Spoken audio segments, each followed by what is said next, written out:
오늘 아침에 예배가 왠지 좀 어수선한 감이 있습니다만은 우리가 마음을 좀 가다듬고, 사실 제일 마음을 가다듬어야 될 사람은 저 같아요 지금. 잘 컨트롤이 안 되는데, 아무튼 지간에 오늘 이 시간도 우리의 부족함과 연약함에도 불구하고 하나님의 은혜 가운데 말씀이 말씀으로 우리에게 전해줄 수 있는 그런 은혜로운 시간이 될 수 있기를 간절히 소원합니다.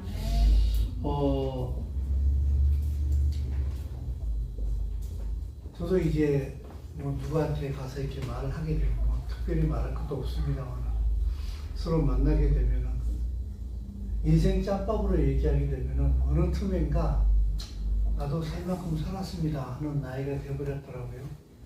예전에 가끔씩 한번 얘기한 것처럼 예전에는 교회에 이렇게 목사님들, 장로님들 모이는 노회에 가게 되면은 늘 막내였어요. 그래서 나는 언제나 막내인가 이러면서 이렇게 선배 목사님들한테 어깨 이렇게 도둑임도 받고 뭐 잘 지내냐고 뭐 이렇게 격려도 받고 이렇게 했는데, 어느 틈엔가 제가 그 나이가 돼 있더라고요. 그래서 참 삶이라는 게 정말 물처럼 흘러가는구나 이런 생각을 요새 와서 더 많이 하게 돼요. 그래서 우리가 인생을 이렇게 쭉 살아가면서 여러분은 언제 가장 간절한 삶을 살게 됩니까? 물론 뭐 위기 상황이라든지 뭐 여러 가지 상황들이 있기 때문에 사람들마다 조금씩 다르긴 하겠습니다만, 모든 사람에게 공이 딱 이렇게 적용되어지는 것은 내 인생이 얼마 남지 않았다, 곧 끝난다, 젊은 나이라 할지라도 뭐 불치병을 사형 선고를 받았다든지 내 삶이 얼마 남지 않았다 이랬을 때에 정말 간절해지지 않을까라는 생각이 들어요. 보게 되면은 학생들이 수업 시간에 잘 자요. 그죠? 뭐 틈만 생기면 자요. 물론 공부 잘하는 학생들은 좀 다르긴 합니다만. 그리고 또 학교 다닐 때 뭐 교수님이 안 오셔가지고 강의 펑크 났다 그러게 되면 또 그냥 무조건 좋아요. 그냥, 그죠? 등록금 몇백만 원씩 내면서도 교수님 안 나오면 무조건 좋아요. 그게 왜 그럴까? 여러분 왜 그렇다고 생각하십니까? 아직 시간이 많은 거예요. 그죠? 아직 젊고, 아직 내 인생의 끝을 생각하기에는 내 인생이 너무나 창창한 거예요. 그래서 뭐 그런 부분에 있어 상당히 여유가 있지 않나. 군인들은 가만두면 자요. 몇 시간 자요. 그냥 군인들은 잠시만 내비두면 금방 자버려요. 왜 그럴까? 군인들은 군대에 가 있는 동안에 그 시간이 내 시간이 아니라는 생각이 드는 것 같아요. 그러니까 그냥 무조건 빨리 어떻게 흘러가든지 빨리 흘러가기만 하면 돼. 그래서 뭐 그런 말 있잖아요. 뭐 어떻게 해도 국방부 시계는 돌아간다고. 내 시간이 아니니까 뭐 이렇게 하든 저렇게 하든지 간에 정해진 시간만 채워지면 제대하게 되니까 그 시간의 그 소중함, 간절함 그런 게 없는 것 같아요. 근데 시간이 없으면은 간절해져요. 모든 게 진심이에요. 저도 신학교를 다닐 때 이렇게 보니까 장로님이라든지 집사님이라든지 이런 분들이 아주 나이가 많아가지고 하나님의 콜링을 받아가지고 신학교 오신 분들이 있어요. 50대, 심지어서는 60대까지 본 적도 있어요. 가끔씩. 근데 그분들은 보면은 정말 열심히 해요. 지각하는 거 없고 수업 펑크 내는 것도 없고 정말 열심으로 수업에 임하고 예배에 임하는 모습을 보게 되는데, 이제 와서 가만 생각해 보니까 왜 그렇게 그분들이 열심히였을까라는 생각을 해보니까 시간이 얼마 남지 않았다 하는 어떤 그런 스스로 느끼는 어떤 그런 인생의 긴장감이 있는 것 같아요. 그것처럼 오늘 이제 우리가 토라 포션의 맨 마지막 포션이에요. 신명기 33장 그리고 34장 이제 마지막 포션인데 베조트 하브라카 이것이 축복이다.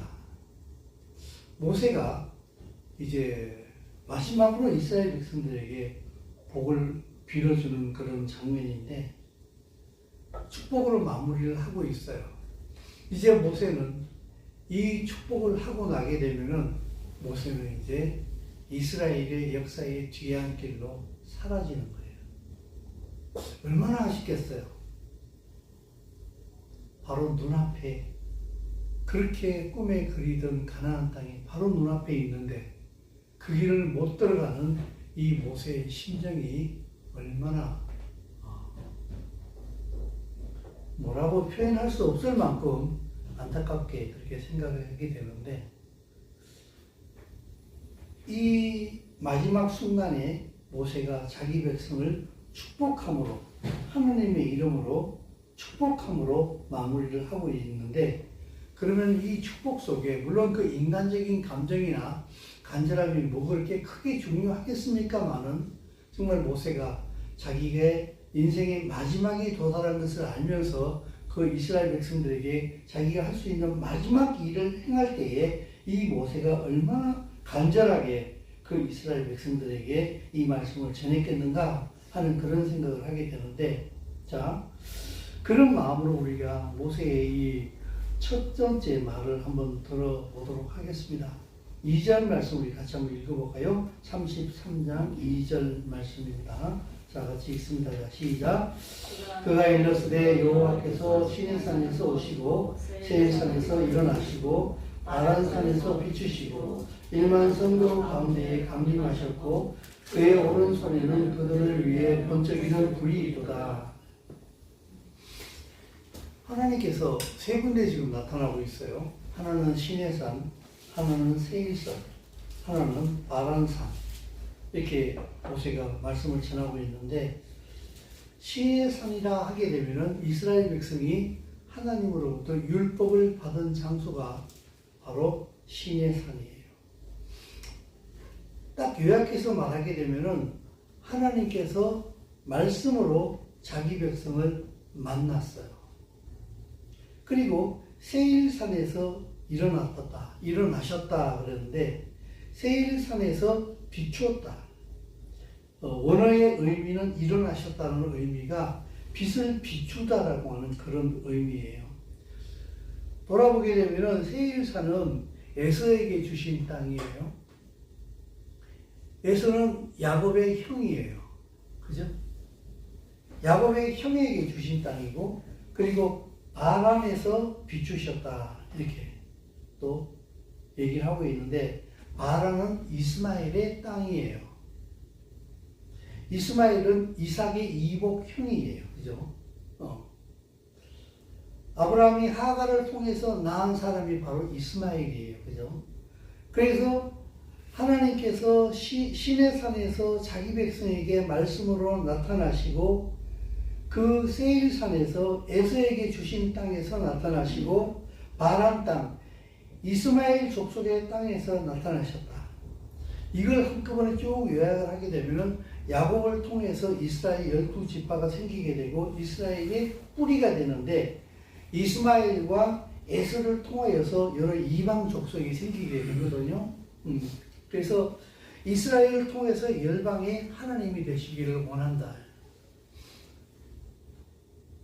시온산에서 만난 그 이스라엘 백성들이 하나님의 나라의 뿌리가 되고 그리고 에서에게 주신 땅, 세일 지역, 그리고 이스마엘에게 주신 땅, 그 바란 땅, 그곳에 사는 모든 족속들이 결국에는 이방 민족의 뿌리가 되거든요. 물론 그 시대에도 이미 다른 이방 민족이 있었긴 합니다만은 그 이방 민족들이 함께 다 어우러져 가지고 이스라엘과 함께 한 하나님의 이름 앞에 모이게 될 것이라는 것을 갖다가 여기서 예언적으로 모세가 지금 말씀을 전하고 있습니다. 그리고 3절 말씀해 보게 되면 같이 읽습니다. 자, 시작. 여호와께서 백성을 사랑하시나니 모든 성도가 그의 수중에 있으며 그의 발 아래에 앉아서 주의 말씀을 받는도다. 예. 이 말씀 그대로 모든 하나님의 백성들이 주의 발 아래에 모여서 하나님의 말씀을 듣게 된다. 이게 하나님의 복이다. 그래서 사실은 2절 말씀에서부터 5절까지의 말씀을 보게 되면은 이스라엘 백성과 모든 이방 백성들이 하나님 앞에 모여서 그 말씀을 듣게 되는 하나님의 나라의 완성형의 모습을 보여주고 있다. 그러면서 모세는 계속적으로 이제 각 지파에 대하여서 하나님의 말씀을 하나하나 예언적으로 선포를 하고 있는데, 자, 5절 말씀 읽습니다. 자, 시작. 여수론에 왕이 있었으니 곧 백성의 수령이 모이고 이스라엘 모든 지파가 함께한 때였다. 자, 여러분 여기서 보이십니까? 여수론이라고 하는 것은 이스라엘을 하나님께서 예칭적으로 부르시는 또 다른 이름이에요. 여수론이 아주 귀엽게. 근데 이 여수론이라는 이름에는 올바른 자라는 그런 뜻이 있는데, 하나님께서 아무튼 간에 이스라엘을 굉장히 사랑스럽게 부르실 때에 여수론이라고 불렀어요. 근데 여수론에 왕이 있었으니 곧 백성의 수령이 모이고 이스라엘 모든 지파가 함께 한 때로다. 이 여수론이 바로 이스라엘의 또 다른 애칭이라고 말씀을 드렸는데, 바로 이스라엘이 여기에 있고, 그리고 백성들의 수령들이 모이고 이방 족속들의 우두머리들이, 여기서 백성들의 수령이 이방 족속들의 우두머리라고 볼 수 있는가 하게 되면은 바로 2절 말씀에서 아까 제가 말씀드린 것처럼 세일산이 언급되어지게 되고 바란산이 언급되어지는 걸 봤을 때에 여기는 이방 민족도 같이 포함되어져 있다는 것을 갖다 유추를 할 수 있는 것 같아요. 그래서 이스라엘과 이방 민족 모두가 다 하나님 앞에 다 모이게 된다. 이것이 바로 하나님의 축복이다. 이게 예언적 메시지거든요. 마지막 때 이루어질 바로 그런 그림이에요. 그래서 이어지는 이스라엘의 모든 지파의 모든 축복은요, 이스라엘 각 지파의 이름으로 불리거든요. 르우벤, 유다, 레위, 베냐민, 요셉, 이렇게 사실은 각 지파 이름이 한 개인 이스라엘 12지파 각 족장의 개인 이름이에요. 근데 지금 지파를 이루고 있는 이 모든 지파는 한 개인이 아니라 몇만 명씩 되는 공동체거든요.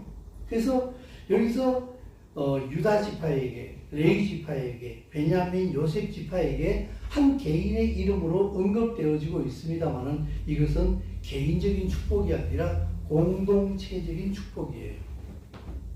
그리고 이 공동체적으로 주어진 이 축복은 하나님의 나라와 그리고 그 하나님의 나라를 완성시키는 그 사명과 깊이 연관되어져 있는 것을 이제 보게 될 거예요. 그래서 이 축복도 굉장히 예언적 메시지로 이렇게 쭉 전해지게 되는데, 자, 7절 말씀으로 같이 한번 읽어보겠습니다. 자, 시작. 유다에 대한 축복은 이러하니라. 일러스되 여호와여 유다의 음성을 들으시고 그의 백성에게로 인도하시오며 그의 손으로 자기를 위하여 싸우게 하시고 주께서 도우사 그가 그 대적을 치게 하시기를 원하나이다. 그러면 성경을 좀 펼쳐놓으세요. PPT 오면 이제 이 카메라가 완성되어지기까지는 PPT 없습니다. 이제. 그러니까 항상 성경을 펴놓고 하시면 좋을 것 같아요. 이 유다 지파에 대한 축복이 그 7절 말씀에 보게 되면 7절 말씀 그 후반절에 주께서 도우사 그가 그 대적을 치게 하시기를 원하나이다. 예수와 그리스도께서 사단의 머리를 날려버리시는 것을 지금 예언을 하고 있습니다. 창세기 3장에서 아담과 하와가 타락했을 때에 하나님께서 그 여자의 후손이 사단의 머리를 날리실 것을 거기서 말씀을 하고 계시거든요. 그것이 바로 이스라엘의 유다 지파의 사자로 오시는 예수와 그리스도를 통하여서 그 뜻이 이루어지게 됩니다. 8절과 11절 말씀에서 쭉 보게 되면은 자, 레위 지파에 대한 말씀이 11절까지 쭉 이어지게 되거든요. 이 레위 지파에게 주어진 복은 무엇인가 하게 되면은 하나님의 말씀을 지키는 것이 레위의 열심이었어요. 그러니까 하나님의 말씀을 지킨다는 얘기는 하나님의 말씀을 순종한다라고 하는 의미도 있는데 그 순종한다는 의미를 넘어서서 그 하나님의 말씀을 변질되지 않도록 그 하나님의 말씀이 오염되지 않도록 키핑한다는 거예요. 그 하나님의 말씀을 말씀 그대로 보존시키는 그런 역할을 레위 지파가 지금 하고 있다. 그래서 하나님의 말씀을 그대로 적용시키고 그 말씀대로 살아가는 데에 레위 지파가 굉장히 큰 열심이었다. 모세가 레위 지파였지 않습니까? 근데 모세는 보게 되면 하나님의 말씀을 거스리는 자들과 대적할 때에 부모, 형제를 가리지 않았어요. 직역 성경에 보면 굉장히 이렇게 직선적으로 나와 있는데 부모, 형제를 죽일 만큼 하나님의 말씀이 어긋나게 되면은 부모, 형제도 의를 단절해 버릴 만큼 하나님 말씀에 가장 우선을 두고 있었다 하는 것을 보게 됩니다. 또 다른 예로 보게 되면은 이스라엘 백성이 모압 평지에서 그 모압 여인들과 이렇게 큰 간음의 사건이 일어나지 않았습니까? 그때에 비느하스가 어떤 행동을 취했습니까? 그 탈선하고 있는 한 여인과 한 남자가 같이 관계를 하고 있을 때 창으로 그들을 찔러 죽여버리는 장면이 나오잖아요. 그때 오히려 하나님께서는 비느하스를 축복하는 장면이 나오거든요. 말씀을 지키려고 하는 그 레위의 열심, 그리고 13절 말씀에서부터 17절까지의 말씀을 쭉 보게 되면 요셉의 축복이 나오게 됩니다. 그 요셉의 축복은 오히려 17절 그 끝부분을 이 요셉이 받은 축복의 한 구절로 요약할 수 있다는 생각이 드는데, 자, 17절 말씀 한번 읽어보겠습니다. 그는 큰 수송아지 같이 위엄이 있으니 그 뿔이 들소의 뿔 같도다. 이것으로 민족들을 받아 땅끝까지 이르리니 곧 에브라임 자손은 만만이요 므낫세의 자손은 천천히로다. 그가 들소처럼 뿔로 모든 민족들을 들이받는다. 이거는 어떤 그 적대적인 그런 의미가 아니에요.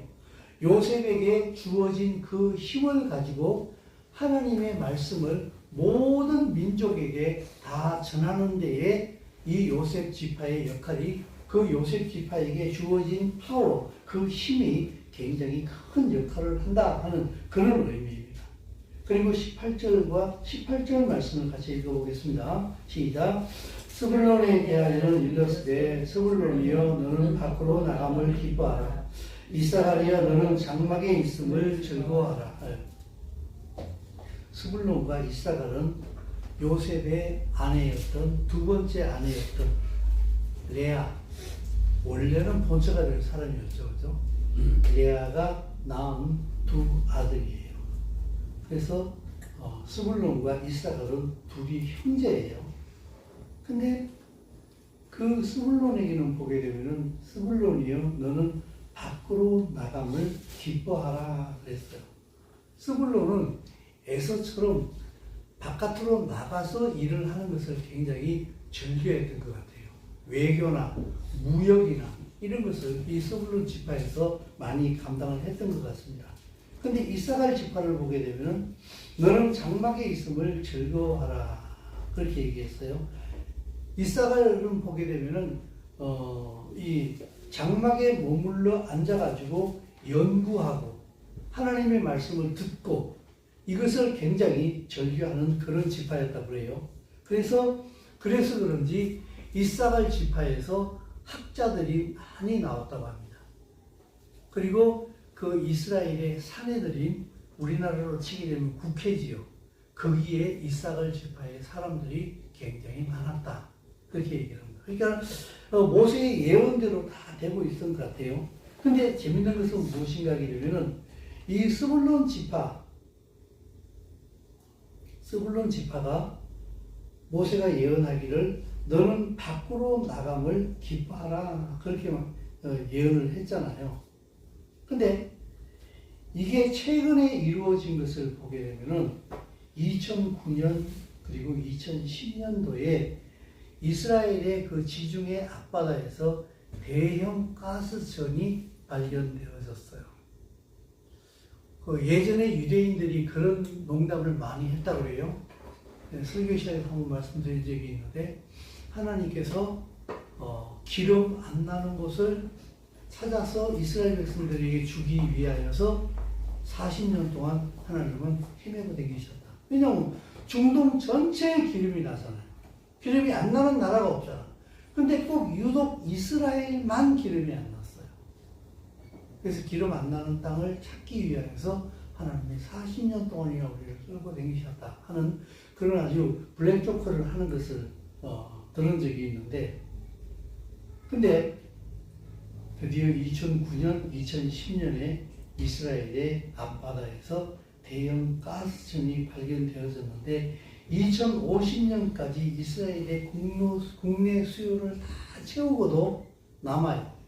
그리고 인근 나라에 수출까지 할 정도로 이 가스가 많이 생겼어요.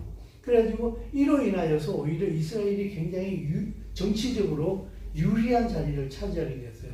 요르단이나 이집트나 이런 데에 가스를 수출함으로 인해 가지고 전부 다 이스라엘을 정말 적대시하고 있잖아요. 이제 그 중동의 모든 나라들이. 근데 그 나라들에게 가스를 수출함으로 인하여서 그로 인하여서 중동 여러 나라와 관계가 굉장히 개선되어지는 그런 일들까지도 있었거든요. 그래가지고 이 스불론이 굉장히 많은 돈을 벌어가지고 오히려 이스라엘 지파를 계속해서 지원하면서 그들이 연구하고 여러 가지 활동을 할 수 있도록 많이 지원을 했다고 합니다. 그리고 20절 말씀을 보게 되면은 20절 갓 지파 그리고 22절에 단 지파 이렇게 얘기를 하고 있는데 이 갓과 단은 굉장히 용감한 군대를 가지고 있었다고 해요. 그래서 이스라엘 백성들이 행군하고 있을 때에 뒤에서 이렇게 처지게 되는 사람들을 단 지파가 뒤에서 많이 이방 민족들로부터 보호를 하면서 가나안 땅에 이룰 수 있도록 이스라엘 백성들을 보호하는 그런 역할을 굉장히 많이 했다고 합니다. 그리고 24절 말씀에서부터 25절까지를 쭉 보게 되면은 아셀 지파에 대해서 얘기를 하고 있는데 이 말씀에서 24절 말씀 우리 같이 한번 읽어보겠습니다. 아셀에 대하여 이르시되 아셀은 아들들 중에 더 복을 받으며 그의 형제에게 기쁨이 되며 그의 발이 기름에 잠길지로다. 그의 발이 기름에 잠긴다 그랬어요. 여기서 무슨 기름 냄새가 나지 않습니까? 아셀 지파의 땅에서 기름이 발견됐어요. 유전이 발견됐다고요. 이스라엘 백성들은 끊임없이 계속 이렇게 세계 각지에 흩어져 있다가 2차 세계대전이 끝나고 이스라엘이 다시 이렇게 나라가 세워진 다음에 이스라엘 백성들이 전 세계에서 돌아오고 있잖아. 알리아에서. 그때 소련에서 이스라엘로 돌아온 한 유대인 청년이 아까 제가 말씀드린 것처럼 중동의 모든 땅에 기름이 나는데 이스라엘에게 기름이 안 나는 게 이해가 안 된다. 틀림없이 이스라엘 땅에도 기름이 있을 거다. 그래서 성경을 뒤지면서 기름이 어딘가를 봤다고 해요. 그러다가 바로 이 아셀 지파에 꽂힌 거예요. 왜냐하면 딱 나와 있으니까 그의 발이 기름에 잠긴다고 했으니까 여기에 분명히 그런 기름이 있다. 그래서 아셀 지파가에게 주어진 그 앞 바다를 이 사람이 탐사하기 시작을 했는데 무려 18년 동안 탐사를 했다. 아무도 인정해 주지 않아가지고 그저 중고 장비를 겨우 구해가지고 탐사를 하고 있는데 결국에는 기름을 발견했어요. 그 기름량이 2,500억 배럴. 무지무지하게 많은 양이. 사우디가 지금 전 세계 기름이 제일 많잖아요. 사우디 다음으로 기름이 많은 거예요.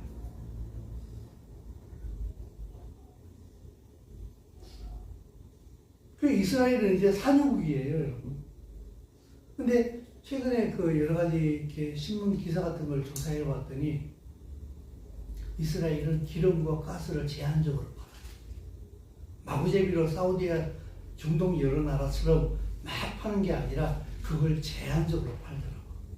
40% 이상은 못 팔게 했다나? 그래가지고 아주 제한적으로 팔면서 그 기름을 굉장히 아끼는 모습을 보게 되는데 아마 그게 이스라엘이 위험을 당했을 때를 대비하는 것이 아니겠는가라는 생각이 드는데, 자, 각 지파가 받은 축복은 굉장히 중요해요. 근데 이 각 지파가 받은 그 모든 축복의 의미가 사실은 더 중요해요.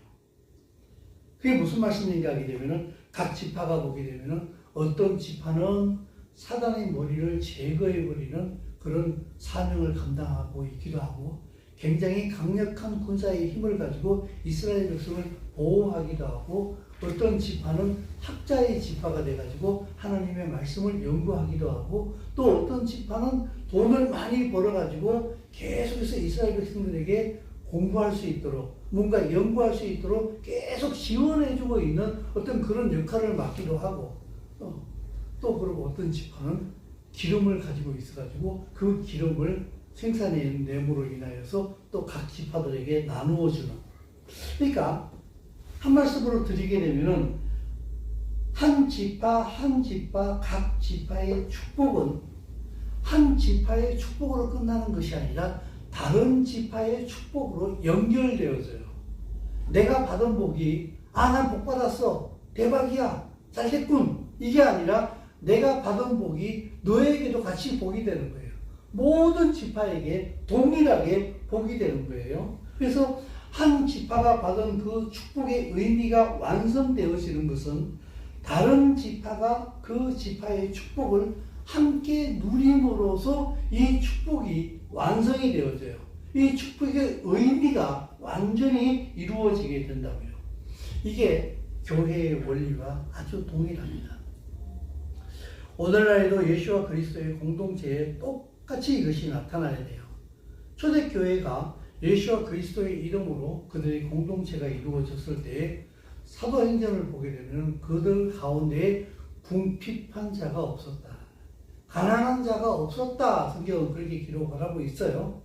그리고 그것이 왜 그런가 하게 되면 바로 재산과 모든 은사까지도 예수와 그리스도 안에서 같이 공유하고 있었어요. 이게 바로 예수아가 그 공동체의 왕이 된다라고 하는 것의 의미예요. 그래서 한번 이렇게 유추해 올라가 보게 되면은 모세가 말하는 가장 큰 축복은 무엇인가 하게 되면은 여수론에 왕이 있었으니라고 하는 이 한마디에 다 들어있어요. 그 예수아 하나님이 우리의 왕이 되심으로 말미암아 그들에게 모든 각 지파에게 기름과 강력한 군대와 지혜와 이런 것들이 각 지파에게 다 내려지게 되거든요. 근데 그 지파들이 받은 그 모든 복들을 함께 공유함으로 말미암아 예수와 하나님이 왕 되심으로 그들이 받은 그 모든 축복들을 공유함으로 인하여서 이스라엘 공동체가 견고하게 세워지게 된다는 거예요. 이게 복이라는 거예요, 이스라엘 백성들에게. 자, 여러분 보십시오. 가끔 제가 누가복음 15장의 말씀을 자꾸 드리게 되는데 그 누가복음 15장에 탕자의 비유잖아요, 그죠? 근데 둘째 아들이 자기에게 주어진 그 재산들을 다 받아가지고 이방 저 멀리 가서 다 탕진하고 돌아왔을 때에 그를 맞이하는 형의 자세를 보게 되면은 굉장히 화가 났잖아요. 왜 그럴까요? 저놈 다 떨어먹고 이제 내 것까지 또 노릴 수 있다. 내 것을 저놈 때문에 뺏길 수 있다라고 하는 그 위기감이 형을 경직시키게 만드는 거거든요. 그죠? 그래서 누가복음 15장에 나오는 그 형제의 다툼은 물론 재산 가지고 실제적으로 다투는 장면은 나오지 않는데 그 형이 노하는 이유가 바로 거기에 있다는 거예요. 왜냐하면 내 것이다. 이건 내 거야. 근데 네가 네 걸 다 먹어버리는 바람에 내 것도 지금 또 위험에 처하게 됐어. 결국에는 내 것 손해봤다. 내 것 손해볼 수도 있다라고 하는 것에 시작이 되어지는 거예요. 다툼이. 근데 여러분 생각해보게 되면 내 것은 없어요. 아버지 것이에요. 그래서 이스라엘이 누리는 복은 하나님의 왕대심으로부터 오는 거예요. 각 지파가 받은 그 모든 복이 이것이 하나님으로부터 비롯되어졌다라는 것을 갖다가 정확하게 할 때에 하나님의 백성들과 함께 나누어서 공유하는 것에 대해서 전혀 아까움을 느끼지 않게 되는 거예요. 사실은요, 이 시대 교회 공동체에 가장 요구되어지는 덕목 중에 하나가 바로 이 덕목이에요. 왜냐하면 개인주의가 지금 너무 팽배해지고 있거든요. 그리고 내게 주어진 것들, 그것이 하나님의 것이라는 고백 가운데 하나님 나라 건설에 쓰일 때에 가장 큰 의미가 있어요. 사실은 내가 이게 하나님께서 내게 복을 주셨습니다 라고 고백을 하면서 그것이 나에게만 쓰여지기 시작을 할 때에 하나님께서 내게 그 주신 복이 다 의미를 상실해버려요. 아무런 의미가 없어요. 만약 그것이 정말 하나님으로부터 비롯되어진 것이라고 한다면 하나님은 후회하실 거예요. 괜히 줬구나 나한테 이걸. 내가 나한테 이것을 다 준 의미는 너 혼자 그렇게 먹고 살으라고 준 게 아닌데 너는 너밖에 모르는구나. 오히려 굉장히 후회하실 것 같아요. 아까 말씀드린 것처럼 내가 받은 그 모든 것들을 공동체를 위하여서 함께 나누고 그것을 사용할 때 그렇게 함으로 인해 가지고 그것이 하나님의 나라 완성을 향하여서 그것이 쓰여지게 될 때에 모든 물질의 의미는 극대화되어지는 거예요. 그 모든 것들은 가장 의미를 가지게 되는 거예요. 그리고 우리가 하나님의 나라를 추구하고 할 때에 물론 제가 지금 금방 말씀드린 것처럼 내게 주어진 그 모든 것들을 그것이 굳이 돈뿐만은 아니에요. 내게 주어진 재능이다 하는 여러 가지 있잖아요. 그죠? 그 모든 것들을 공동체를 위해서 사용하게 될 때에 하나님의 나라를 추구하는 것이 되고 그것을 통하여서 하나님의 왕되심이 나타나요. 내게 주어진 그 모든 것들을 우리를 위하여 허비하기 시작을 할 때에 거기서 우리의 하나님이 왕이 되신다는 것이 거기서 나타나게 된다고요. 여기에 정말 기쁨이 있고 행복이 있다. 이게 바로 복이다. 지금 모세는 그 얘기를 하고 있는 거예요. 그러니까 얼핏 듣게 되면은 와, 저 지파는 기름을 가졌네. 아, 저 지파에는 학자가 많이 나왔네. 아, 저 지파는 돈을 잘 버는구만. 아, 저 지파는 굉장히 강력한 파워를 가지고 있네. 이게 어우러지게 될 때에, 이게 우리 안에서 어우러지게 될 때에 하나님이 우리의 왕이 되신다는 거예요. 왜냐하면 이 모든 것이 하나님으로부터 왔으니까. 이것이 공동체 안에서 함께 누려지게 될 때에 이것이 교회가 되고 이것이 바로 하나님의 나라가 된다는 사실이에요. 그럼 우리가 잘못된 신앙을 가지게 되면은 하나님께서 내게 주셨다고 하면서 이것을 나에게만 집중해서 쓰게 돼요. 그게 바로 우리가 잘 알고 있는 대로 이스라엘 땅에 가보게 되면은 그 사해가 있잖아요. 그죠? 갈릴리 바다가 위에 있고 쪽에 연결돼 가지고 밑에 사이가 바다가 있는데 밑에 사이 바다는 죽을 사자잖아요. 죽은 바다라 그러잖아요. 왜 그래요? 거기는 갈릴리 바다에서부터 흘러내려오는 그 모든 물들을 받아서 더 이상 흘려보내지 않거든요. 자기만 가지고 있거든요. 그래서 죽은 바다가 된다. 여러분의 지금 삶은 어떻습니까? 이 세상의 모든 그 지금 가르침과 모든 풍조가 그렇잖아요. 더군다나 우리나라와 같이 자본주의를 추구하고 있는 전 세계에서 많은 자본주의 국가도 마찬가지입니다만 내가 벌었으면 누구 거예요? 내 거잖아요. 내 통장에 딱 넣어놓으면 어떻게 돼요? 아무도 손대지 못하잖아요. 그죠? 사실은 법적으로 보게 되면 그건 누구도 탈취할 수 없는 거예요. 그죠? 그러나 하나님께서 이렇게 말씀하세요. 우리다. 내가 너에게 그것을 준 이유는 공동체를 위해서 함께 쓰라고 준 거다. 너에게 주어진 모든 재능과 달란트는 하나님의 공동체 안에서 함께 사용하라고 준 것이다. 그렇게 할 때에 지체가 되고 우리가 되고 하나님의 나라가 되고 거기에 하나님이 왕 되심이 인정되어지게 된다. 이것이 하나님으로부터 왔습니다라고 하는 그 고백이 바로 공동체와 나눔으로 그 고백이 완성되어진다라고 하는 그런 의미입니다. 여기에 정말 기쁨이 있습니다. 정말 여기에 행복이 있습니다. 성경은 그렇게 말하고 있거든요. 여러분 어떻게 생각하십니까? 참 쉽게 아멘 이렇게 할 수 없어요. 왜냐하면 이 시대에 우리가 이미 많이 물들어 있어요. 내 것이라고 하는. 하나님을 인정하면서도 내게 주어진 그 모든 것들 이건 내 거야. 누구도 타치할 수 없어. 그렇죠. 이 세상의 법으로는 그 누구도 그것을 타치할 수가 없어요. 타치해도 안 되지요. 그러나 내가 하나님을 알게 되면 그것을 주의 이름으로 공동체를 향하여 손을 편다는 거예요. 그때에 하나님의 영광이 드러나게 되고 그것이 우리에게 완전한 기쁨이 된다. 그것이 바로 모세가 이스라엘 백성을 축복하고 있는 바로 그 의미인 줄로 믿습니다. 기도하겠습니다.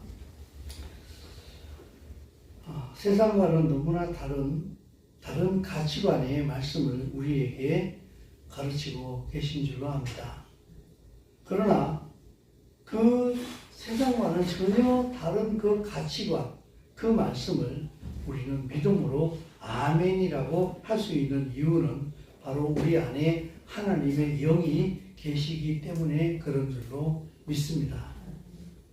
이 세상이 끊임없이 자기를 추구하는 쪽으로 흘러가고 있으며 그 자기를 추구함이 바로 멸망이라는 사실을 알지도 못한 채 그렇게 가고 있습니다만 영원한 생명의 길을 우리에게 보여주셨사오니 주의 이름으로 백성들과 함께 살게 하시고 내 것을 내 것이라 하지 아니하고 주의 것이라 고백하며 공동체와 함께 나누게 하여 주시어서 우리의 삶을 통하여 하나님의 나라가 이루어지며 예수아가 우리 가운데 왕이 되는 결과를 우리가 보게 하여 주시옵소서.